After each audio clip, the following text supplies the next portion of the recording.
Eso y esperamos ser bendecidos en esta mañana. Siguiendo ahí nuestro estudio en Primera Tesalonicenses, capítulo 2.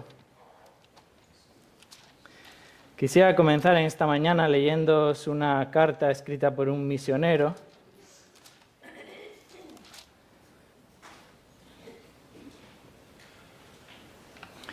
Y dice así esta carta: Lo habíamos preparado todo para recibir a un abundante número de personas.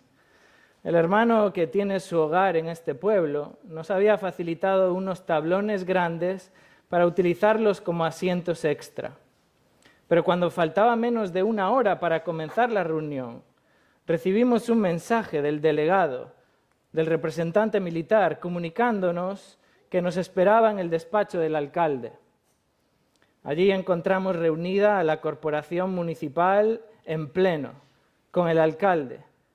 Este nos informó de que le habían llamado la atención por permitir la apertura de un local para reuniones, lo cual estaba prohibido, y por lo tanto se le ordenaba que fuese clausurado inmediatamente en un plazo de 24 horas, y que no se celebrasen allí más reuniones, bajo pena de arresto inmediato e ingreso en prisión, como disponen las leyes militares. Presentamos reclamación, dice este misionero, alegando que las reuniones celebradas eran cultos, es decir, servicios religiosos para los cuales contábamos con el permiso firmado por el propio alcalde y de acuerdo a la Constitución española. Su respuesta fue que dicho permiso quedaba suspendido y que ningún otro permiso podría sernos concedido si no lo era por él mismo o por el gobernador. Permiso, dijo él, que les está denegado desde ahora mismo y por anticipado, incluso para celebrar reuniones con 4 personas. Nos sentimos muy tristes al vernos impedidos por proclamar el Evangelio a todos cuantos habían asistido a las reuniones con interés. La mayoría personas mayores con grandes deseos de oír el llamado divino. Sin embargo, también contamos con motivos para alegrarnos al recordar que toda la semana pasada, anterior a la prohibición, nos fue posible anunciar el mensaje del Evangelio en todos los pueblos cercanos de los alrededores. Mi compañero está de acuerdo conmigo en cuanto a que este es un campo excepcionalmente bueno para la siembra del Evangelio. Y confiamos en que muy pronto llegará el día cuando podamos regresar a él. Nadie nos dijo que se alegraba por nuestra ausencia. Al contrario, muchos se sintieron apenados debido a nuestra forzada salida. Algunos incluso lloraban mientras nos expresaban su deseo de que pudiéramos regresar pronto. El pequeño grupo familiar está muy triste y desanimado, debido a la tristeza y decepción causada a muchos de los que habían participado en las reuniones. Antes de partir, dice este misionero, leímos con ellos el Salmo 37, sentados en su banco grande junto al fuego donde se cocina la comida. Allí pudimos contemplar el rostro inquieto y radiante de los niños, con respecto a los cuales confiamos en que lleguen a ser los primeros frutos para el Señor en esa zona.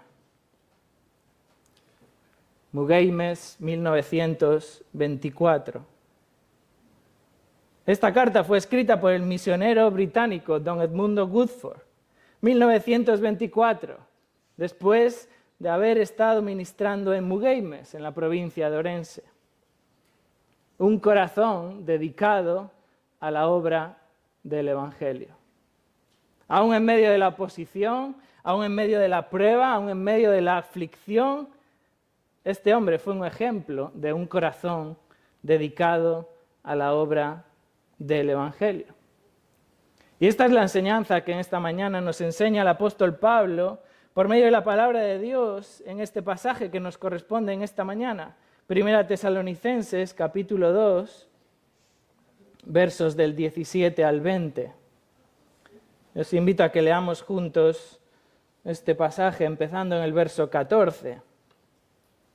Primera Tesalonicenses, capítulo 2, verso 14.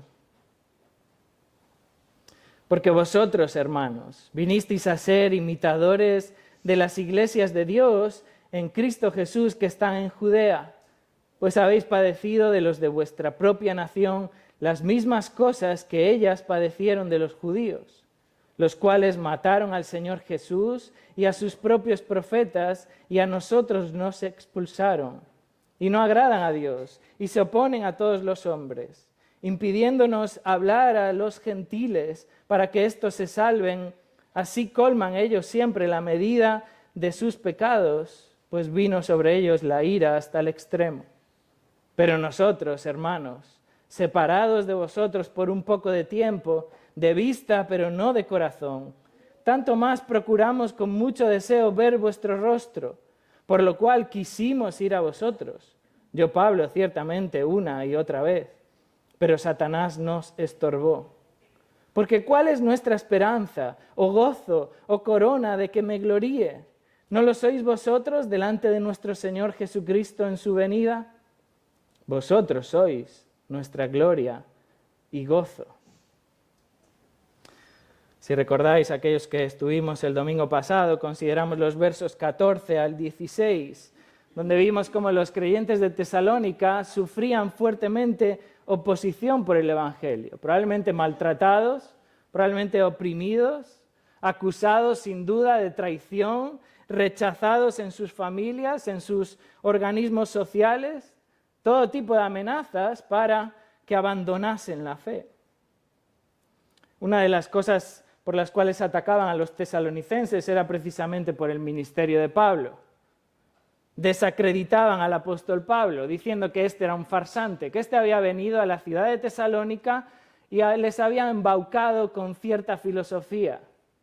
Y ahora, una vez que ha habido el más mínimo problema dentro de la ciudad, estos se han ido, se han largado de la ciudad. Y les decían a los tesalonicenses, ¿dónde están estos que os enseñaron este mensaje? Y Pablo, si recordáis, dedica al principio del capítulo 2 para defender su ministerio. El capítulo 2, versos del 1 al 12, Pablo está defendiendo su carácter, defendiendo qué es lo que él hizo, cómo se comportó entre los tesalonicenses, estando allí en Tesalónica. Pero aquellos que se oponían al Evangelio no solo criticaban a Pablo por su ministerio en Tesalónica, sino mucho más ahora que Pablo ya no estaba con ellos. ¿Dónde está este que os predicaba? Y los acusaban de haber abandonado a los creyentes. Los acusaban de despreocuparse de los creyentes. Decían que la ausencia suya en la ciudad era una prueba evidente de que no tenían el más mínimo interés en las vidas de los tesalonicenses. Y por eso Pablo escribe aquí defendiéndose no solo de su ministerio en Tesalónica, sino también ahora de su ministerio estando ausente. Y el pasaje que vamos a estudiar en esta mañana, los versos del 17 al 20, nos muestra el mismo corazón del apóstol Pablo. Esto es como si el apóstol Pablo abriese su mismo interior para mostrarnos cuáles son sus pasiones. Él está ausente de Tesalónica, pero su corazón es el de un hombre dedicado a la obra del Evangelio. Y Pablo nos muestra en este pasaje cuáles son sus intereses, cuáles son sus motivaciones, cuáles son sus preocupaciones, qué era lo que hacía esforzarse a Pablo, qué era lo que le motivaba, qué era lo que le movía. Este era el corazón de un hombre de Dios, dedicado a la obra, dedicado al Evangelio. Y hermanos, así debe ser nuestro corazón. Así debe ser nuestro corazón como hijos de Dios, ya seamos pastores, ya seamos ancianos, ya seamos diáconos, seamos siervos de Dios, hijos de Dios que sirven a Dios. Así debe ser nuestro corazón dedicado a la obra del Evangelio. Por eso en esta mañana, hermanos, a la luz de estos 4 versículos, quisiera que considerásemos 3 características de un corazón dedicado a la obra del Evangelio. 3 características de un corazón dedicado a la obra del Evangelio.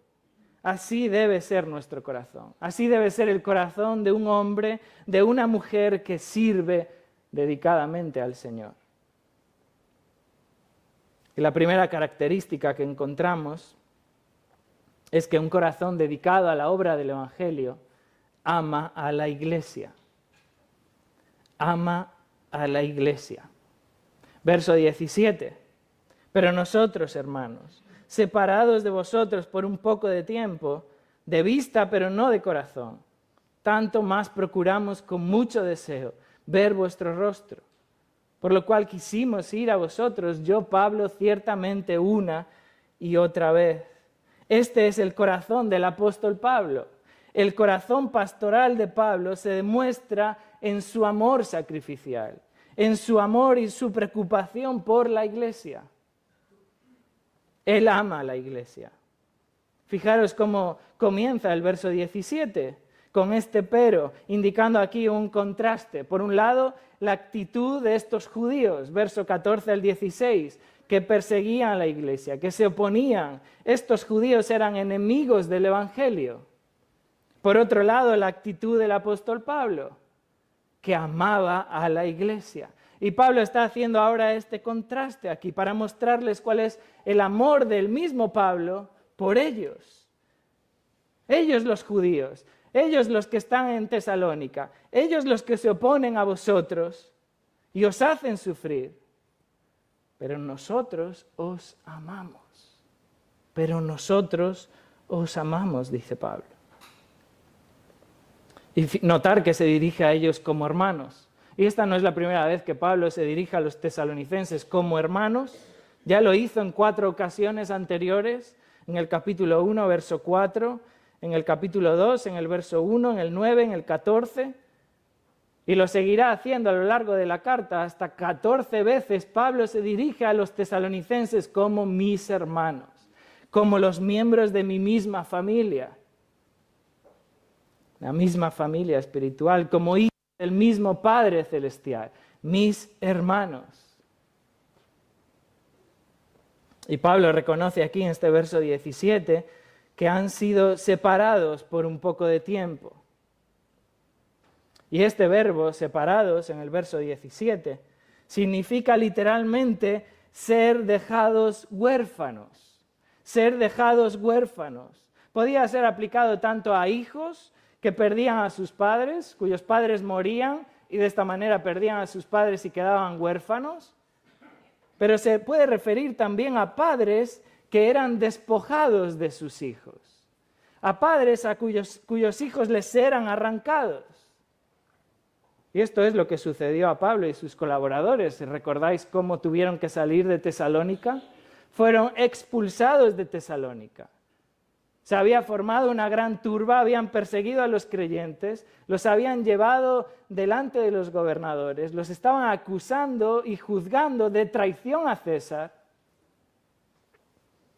Y nos relata allí Lucas en Hechos 17, que después de que se formó esta turba y acusaron a los hermanos, inmediatamente los hermanos enviaron de noche a Pablo y a Silas hasta Berea. Inmediatamente. Sin despedidas, sin saludos, sin últimas palabras, sin consuelos, de una manera encubierta, de noche, sin que nadie lo supiera. Así tuvo que salir Pablo de Tesalónica, como si le arrancasen sus propios hijos. Y Pablo lo reconoce así, que se sentía como un padre al cual habían arrebatado sus propios hijos. Recordáis que él en el capítulo 2 compara su ministerio como el de una madre. ¿Recordáis allí en el verso 7? Capítulo 2, verso 7, una madre que cuida con ternura a sus propios hijos. Y Pablo no solo se compara con una madre, se compara también con un padre. En el verso 12, un padre que exhorta, un padre que consuela, un padre que encarga y requiere a sus hijos que anden como es digno del Señor. Esta es una prueba ineludible del amor de Pablo, del amor fraternal que Pablo tenía por estos creyentes. Los amaba genuinamente y siente, hermanos, una terrible pérdida por no poder estar con ellos.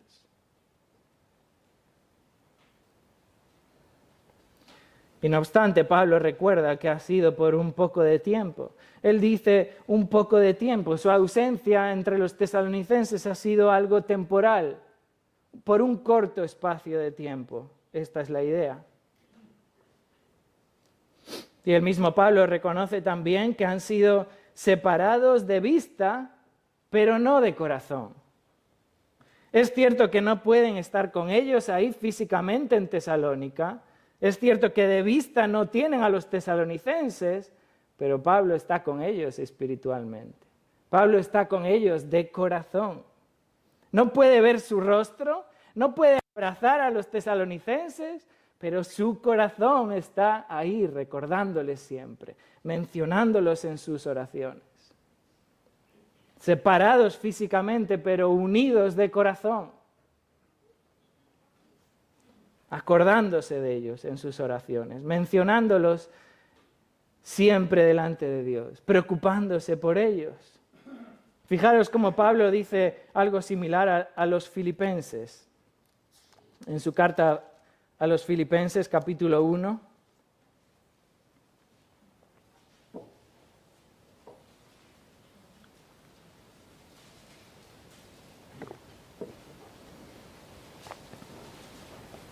Filipenses 1, verso 3.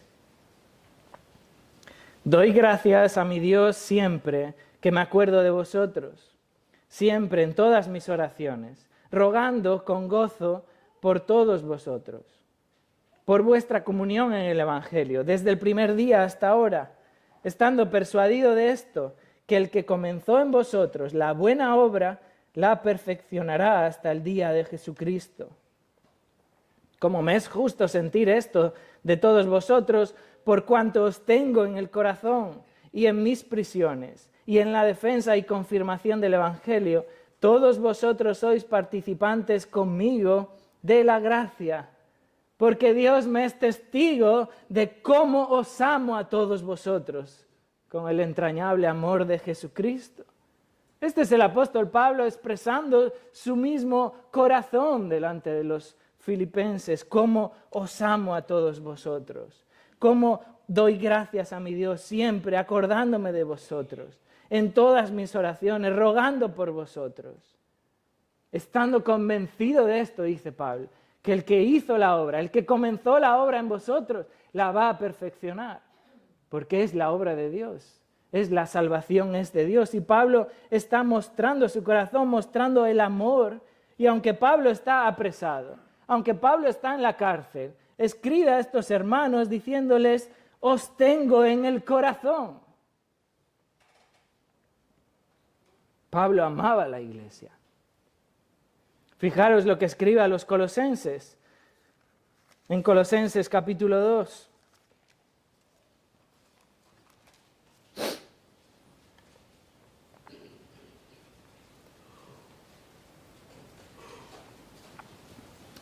Colosenses capítulo 2, verso 1.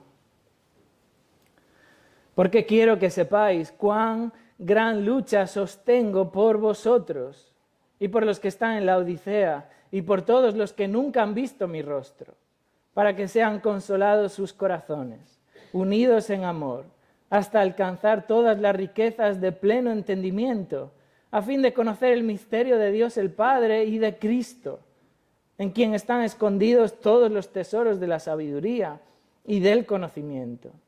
Y esto lo digo para que nadie os engañe con palabras persuasivas, porque aunque estoy ausente en cuerpo, no obstante en espíritu estoy con vosotros, gozándome y mirando vuestro buen orden y la firmeza de vuestra fe en Cristo. Pablo amaba a la iglesia, amaba a los hermanos, aun a pesar de estar separado de ellos. Su corazón estaba íntimamente ligado con la iglesia del Señor, llevándola en el corazón, orando por ella, preocupándose por ella.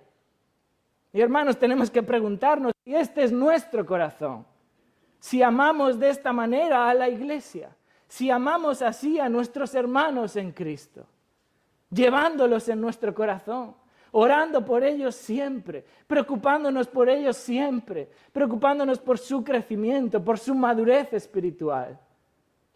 convencidos de que Dios va a hacer la obra en sus vidas. ¿Amas así a la iglesia?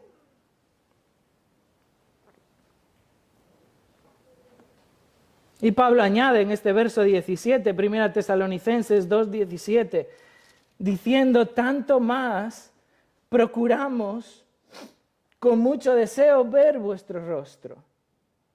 No solo Pablo amaba a los hermanos teniéndolos en el corazón, llevándolos en su corazón, sino dice tanto más, aún más, mucho más. Os amo en el Señor, que procuro ver vuestro rostro. Y este verbo procuramos, hermanos, no es simplemente la idea o el deseo. Esto conlleva la idea de hacer todo lo posible. Conlleva la idea de un esfuerzo a conciencia para hacer algo. Procuramos, nos esforzamos, hicimos planes, tomamos acciones en nuestra vida para poder ir y visitaros. No se quedaron pasivos esperando que las circunstancias fueran fáciles, o que hubiera sol, o que todo fuera llano para poder ir a verles, sino que Pablo dice: procuramos con deseo, con mucho deseo, con gran anhelo, con ansia, se esfuerzan para ver su rostro, para estar con ellos, para confortar a los creyentes. Yo me pregunto si en esta mañana nos hemos levantado con este mismo deseo, o hemos maldecido al reloj porque nos ha comido una hora. Si teníamos mucho deseo en venir y ver los rostros de nuestros hermanos. Fijaros lo que Pablo dice en el capítulo 3 de 1 Tesalonicenses, verso 9. Dice allí: por lo cual, ¿qué acción de gracias podremos dar a Dios por vosotros? Por todo el gozo con que nos gozamos a causa de vosotros delante de nuestro Dios, orando de noche y de día con gran insistencia, para que veamos vuestro rostro y completemos lo que falte a vuestra fe, para que veamos vuestro rostro y os confortemos en la fe, os animemos en la fe y os fortalezcamos en el Señor. Este es el deseo de ver a sus hermanos. Esto es lo que movía al apóstol Pablo, lo que Pablo procuraba hacer. Este es el mismo deseo que nos mueve a congregarnos, hermanos, a procurarlo, a esforzarnos en congregarnos, sea la circunstancia que sea. Este es el deseo que hace a una hermana de más de 80 años bajar andando a la cuesta de su casa una noche para reunirse y orar con sus hermanos. El mucho deseo, el ansia de amar a la iglesia.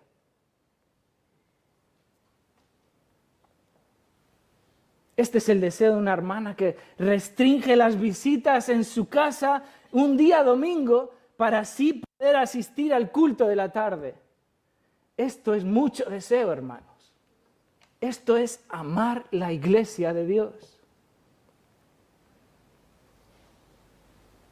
Y así debe ser nuestro corazón. Y Pablo amaba la iglesia. Y fijaros cómo continúa en el verso 18, diciendo: por lo cual quisimos ir a vosotros. Yo, Pablo, ciertamente una y otra vez.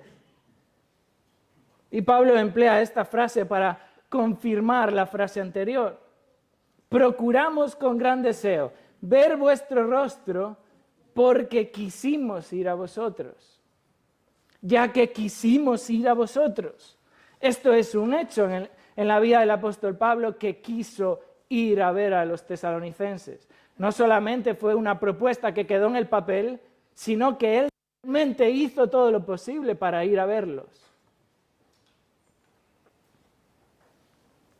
No solo quisimos como un deseo, sino como una resolución, como un propósito firme en el cual ellos realmente procuraron ir.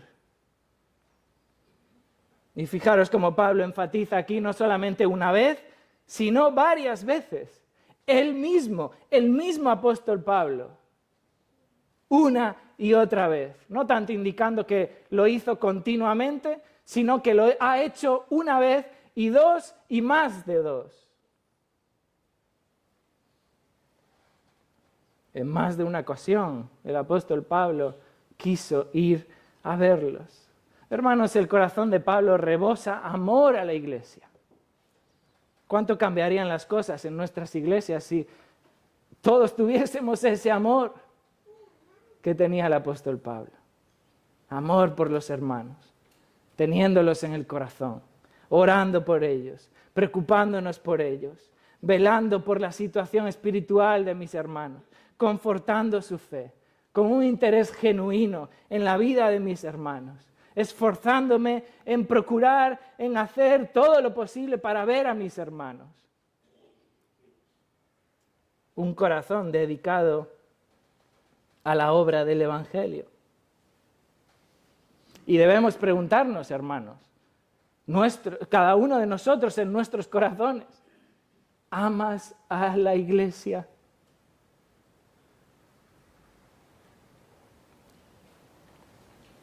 Un corazón dedicado a la obra del Evangelio ama a la iglesia.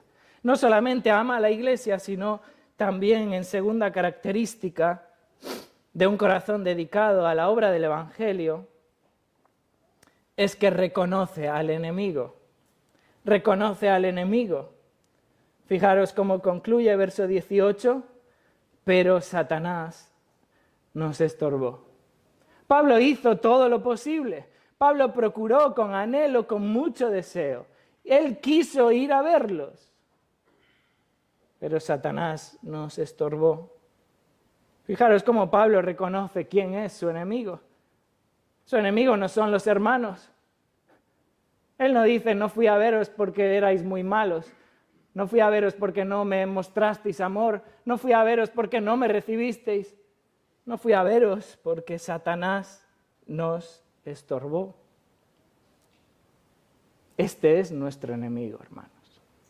Y debemos reconocer quién es nuestro enemigo.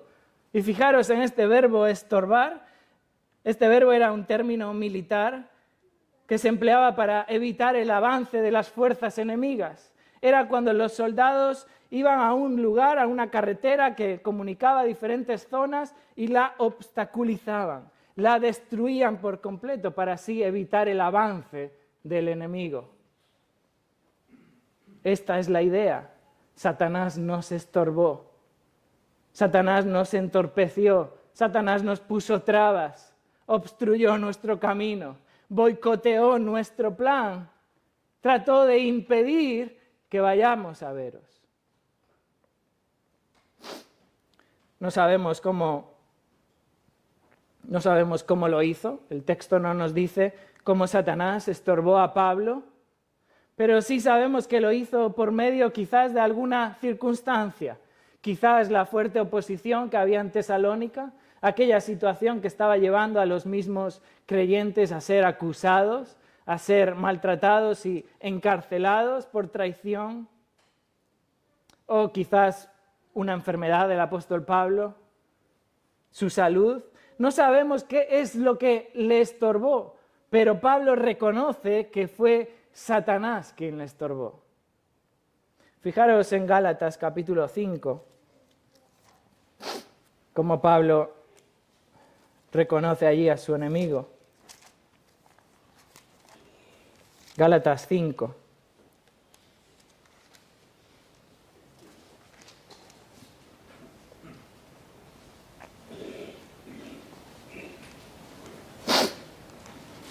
Verso 7, Gálatas 5, 7. Vosotros corríais bien.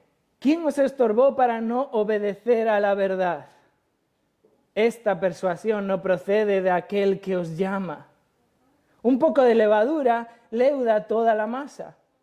Yo confío respecto de vosotros en el Señor, que no pensaréis de otro modo, mas el que os perturba llevará la sentencia, quien quiera que sea. Hermanos, los gálatas están aquí siendo persuadidos, los gálatas están siendo perturbados, pero una cosa aquí está clara, que no están siendo persuadidos o perturbados por Dios, sino por el enemigo. Este estaba empleando diferentes métodos de persuasión. En el caso de los gálatas los judaizantes, que trataban de desviarles del Evangelio, del verdadero Evangelio, aquellos que se oponían al Evangelio. Estos son los ministros de Satanás. Estos son los enviados de Satanás para oponerse al Evangelio. Y aquí en este caso lo hace por medio de los judaizantes. Fijaros cuando Pablo escribe a la iglesia en Corinto, en su segunda carta, 2 Corintios capítulo 11.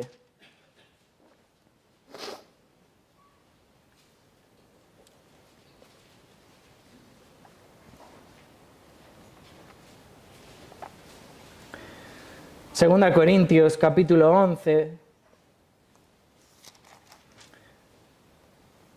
verso 3.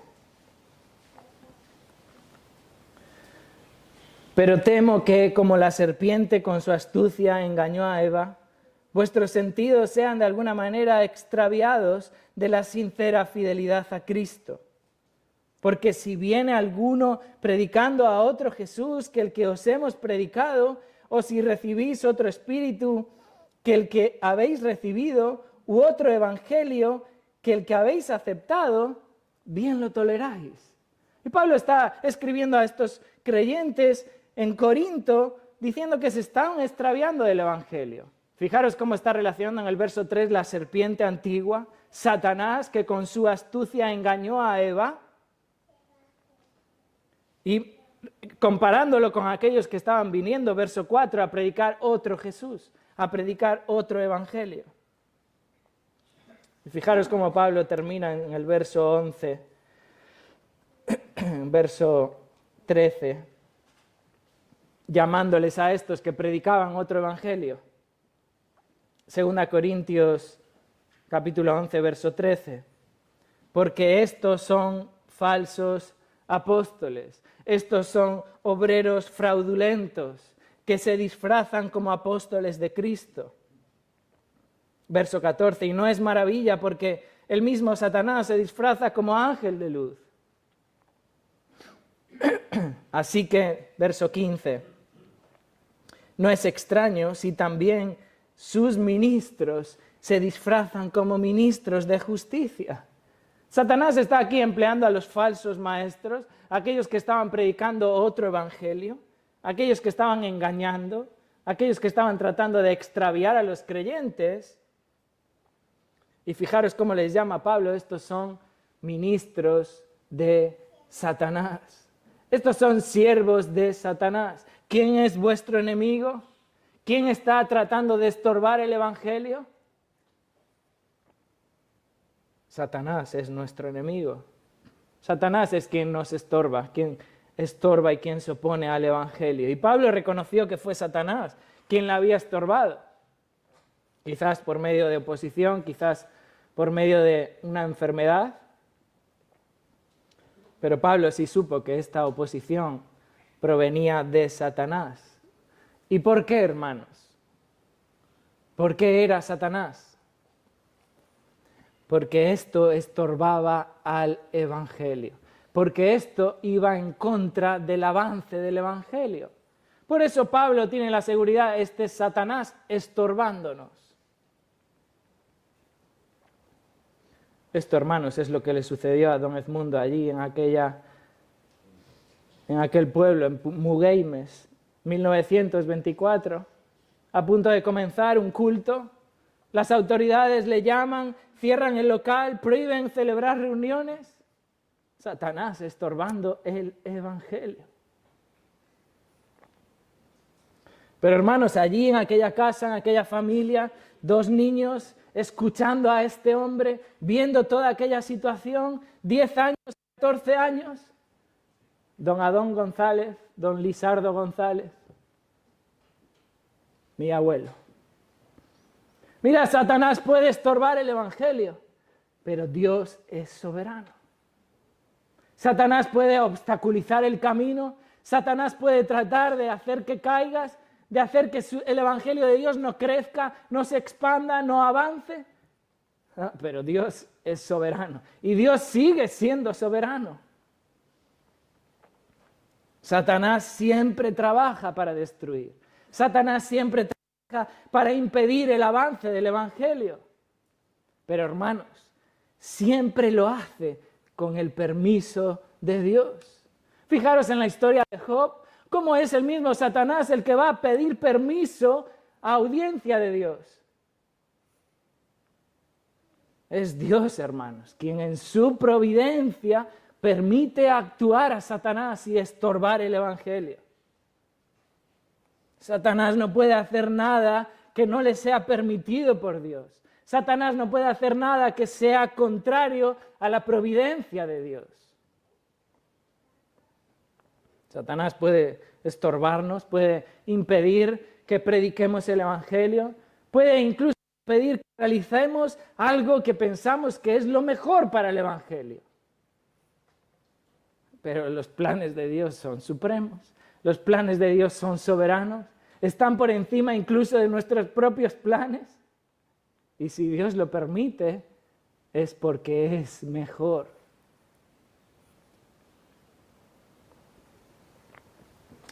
Pablo reconoció al Evangelio, pero siguió confiando en un Dios soberano. Pablo reconoció que esto era Satanás estorbando sus planes, pero siguió confiando en que Dios es soberano. Y esto debería traer confianza a nuestra vida, a las situaciones de nuestra propia vida, a las situaciones en las que enfrentamos oposición. Hermanos, sigamos firmes al Señor. Quizás este camino es estorbado por Satanás, por algo que nosotros pensamos que va a redundar en el Evangelio. Pero Dios es soberano. Y si Él en su providencia divina permite a Satanás estorbarnos, Él sabe por qué. Sigamos confiando en Dios.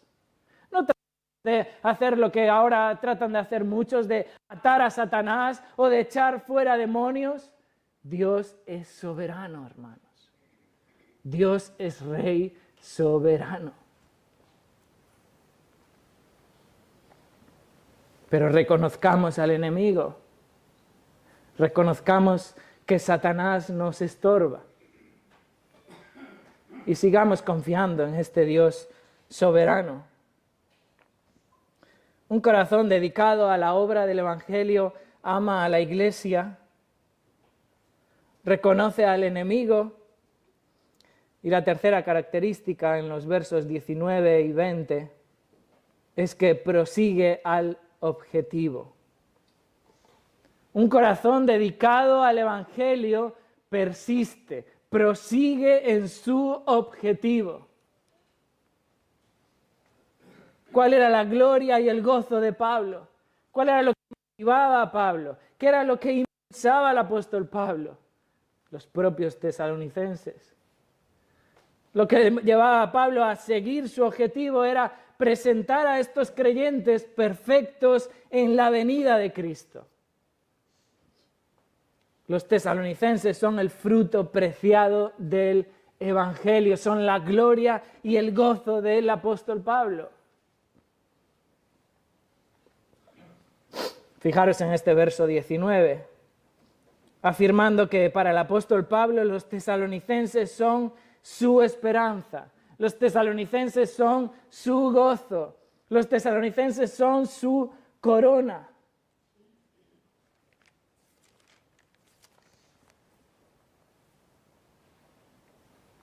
¿No lo sois vosotros?, dice Pablo.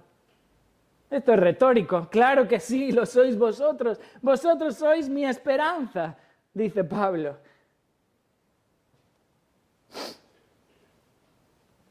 La esperanza de Pablo era que su ministerio entre los tesalonicenses no hubiese sido en vano, no hubiese caído en saco roto, como solemos decir. Se refiere a la esperanza de ser galardonado por Cristo. En su venida, recibir la aprobación del Señor cuando el Señor le diga a Pablo, bien, buen siervo fiel, y no sentir vergüenza delante de Dios. Esta era la esperanza del apóstol Pablo. Vosotros sois nuestra esperanza, dice Pablo. de escuchar de Cristo en su venida: bien, buen siervo y fiel. Sobre poco has sido fiel, sobre mucho te pondré. Entra en el gozo de tu Señor. La esperanza de Pablo. Pero además los tesalonicenses son el gozo del apóstol Pablo. El motivo de gozo, lo que le llenaba de gozo a Pablo era ver la salvación de los tesalonicenses. Cómo Dios había salvado a estos hermanos. Y Pablo se goza al ver la transformación de sus vidas, cómo estos creyentes han dejado a los ídolos y se han convertido para servir al Dios vivo y verdadero. Cómo han sido completamente transformados por la obra del Espíritu Santo. Y que están gozándose y que están firmes en el Señor. Y que su fe es una fe genuina. Esto trae gozo a la vida del apóstol Pablo. Lo leímos antes ahí en el capítulo 3, 1 Tesalonicenses 3:9. Acción de gracias podremos dar a Dios por vosotros, por todo el gozo con que nos gozamos a causa de vosotros. Como dice el apóstol Juan ahí en su tercera carta, tercera Juan, en el verso 4, ¿recordáis? Dice el apóstol Juan: no tengo mayor gozo que este, el oír que mis hijos andan en la verdad. Este es el gozo del apóstol Pablo. Este es el gozo de cualquier padre, hermanos. De cualquier madre, ver que sus hijos andan en la verdad. Y esto llenaba de gozo a Pablo. Por eso dice: pues no sois mi esperanza y sois mi gozo.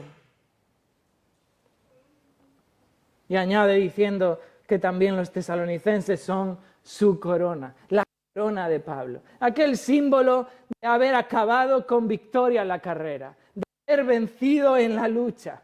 Esta corona que le llenaba de honor, de reconocimiento. Hermanos, este es el orgullo de Pablo. Vosotros sois mi corona. La iglesia es la corona de Pablo. Cuando dice Pablo a los filipenses también diciendo: gozo y corona mía. Vosotros sois mi gozo y mi corona. La corona de que me gloríe. Y Pablo tiene su vista puesta en la venida de Cristo.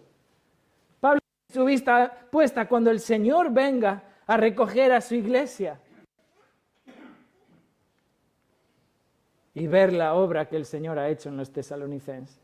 Como siendo unos paganos, viviendo enemigos de Dios, viviendo oponiéndose a Dios, Dios los ha transformado por medio del Evangelio y por medio del ministerio del apóstol Pablo. Por eso Pablo dice: sois la corona de que me gloríe.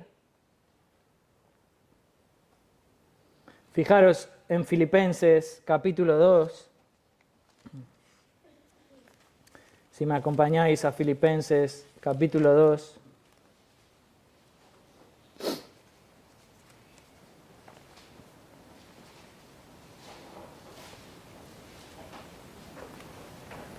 Verso 14, Filipenses 2, 14.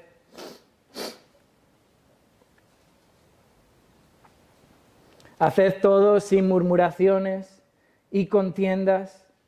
Verso 15, para que seáis irreprensibles y sencillos, hijos de Dios sin mancha, en medio de una generación maligna y perversa, en medio de la cual resplandecéis como luminares en el mundo. Verso 16, asidos de la palabra de vida. ¿Para qué? Para que en el día de Cristo yo pueda gloriarme de que no he corrido en vano, ni en vano he trabajado. Esta es la gloria del apóstol Pablo. Por eso dice Pablo: vosotros sois la corona de gloria, la corona en la que me glorío. La esperanza de Pablo, el gozo de Pablo. Aquel día, cuando Cristo venga. Hermanos, no sé cuánto pensamos en este día, cuando Cristo venga. Y cuando Pablo, de una manera simbólica, presente a sus hijos espirituales delante de Dios. quiénes vas a presentar tú, hermano, hermana? Pablo presentando a los tesalonicenses como el fruto de su carrera, el fruto de su trabajo. No he corrido en vano. Aquí está mi esperanza, aquí está mi corona, aquí está mi gozo. Este es el objetivo de Pablo, hermanos. Fijaros dónde pone la vista, hermanos. En la venida de Cristo. Por eso Pablo amaba la iglesia. Por eso Pablo se desvivía por la iglesia. Se sacrificaba por ella. Lo que le motivaba, lo que le impulsaba era presentar perfecto en Cristo Jesús a todo hombre. Exponiendo el Evangelio, edificando a la iglesia, nutriendo a la iglesia para que la iglesia creciera en madurez espiritual como una iglesia sin mancha. Y por eso Pablo concluye en el verso 20 diciendo: vosotros sois nuestra gloria y gozo. Vosotros sois la gloria y el gozo de nuestro ministerio, dice Pablo. Nosotros nos gloriamos al ver cómo Cristo os salvó. Nosotros nos gloriamos por medio del ministerio que hemos hecho y que Dios ha utilizado para salvaros. Dice Pablo, nos gozamos al ver vuestra fe, al ver vuestra firmeza, cómo seguís al Señor. Vosotros sois nuestra gloria y nuestro gozo.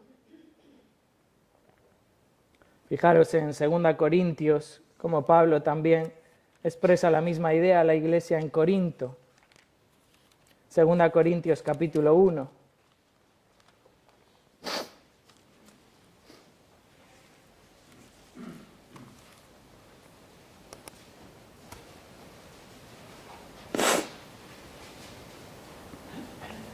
Verso 12.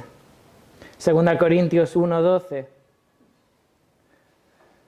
Porque nuestra gloria es esta, el testimonio de nuestra conciencia, que con sencillez y sinceridad de Dios, no con sabiduría humana, sino con la gracia de Dios, nos hemos conducido en el mundo y mucho más con vosotros. Porque no os escribimos otras cosas de las que leéis, o también entendéis, y espero que hasta el fin las entenderéis. Como también en parte habéis entendido que somos vuestra gloria, así como también vosotros la nuestra. Vosotros sois nuestra gloria, dice Pablo. ¿Y cómo termina el verso 14? Para el día del Señor Jesús. Para el día del Señor Jesús. Cuando Él recoja a los santos, cuando Él recoja a su iglesia. Y Pablo tenga ahí su corona de gloria. Este era el objetivo que Pablo perseguía. Esta era la gloria, este era el gozo, el ministerio de Pablo, salvar a los incrédulos, llenar todo del Evangelio de Cristo. Este era el objetivo de Pablo. El objetivo de Pablo no eran números, el objetivo de Pablo no era fama, el objetivo de Pablo era presentar perfecto a todo hombre en Cristo. Hermanos, que este sea nuestro objetivo, que esto sea lo que perseguimos, lo que procuramos, poner la vista en lo eterno y trabajar para llevar a Cristo a sus redimidos, enfocar nuestra vida en ese día glorioso, enfocar nuestro servicio y nuestro ministerio en la venida de Cristo. Cuando Él demande el fruto de tu trabajo, para que puedas decir, no he corrido en vano. Un corazón dedicado a la obra del Evangelio se muestra porque ama a la iglesia, se preocupa por ella, ora por ella, se esfuerza, persiste en ella, procura ver a los hermanos, procura abrazar a los hermanos. corazón dedicado a la obra del Evangelio reconoce al enemigo, reconoce quién es el que estorba el Evangelio, quién es el que se opone al Evangelio. ¿No son los hermanos? Es Satanás. Y un corazón dedicado a la obra del Evangelio prosigue al objetivo de poder decir: este es mi gloria, este es mi gozo, presentar perfectos a los creyentes en Cristo. Hermanos, así vivió don Edmundo Woodford. Muchos de vosotros lo habéis conocido. Yo no he tenido ese privilegio. Dios lo llamó a su presencia en 1966. Un hombre que dejó su vida en esta región proclamando el Evangelio. Y sus últimas palabras recogidas desde su partida son este testimonio de una vida, de un corazón dedicado a la obra del Evangelio. Trabajé todo lo que pude. Estoy preparado para marchar. Oh, hermanos, que nuestro corazón sea un corazón entregado a la obra del Evangelio, entregado a la obra del Evangelio, amando a la iglesia.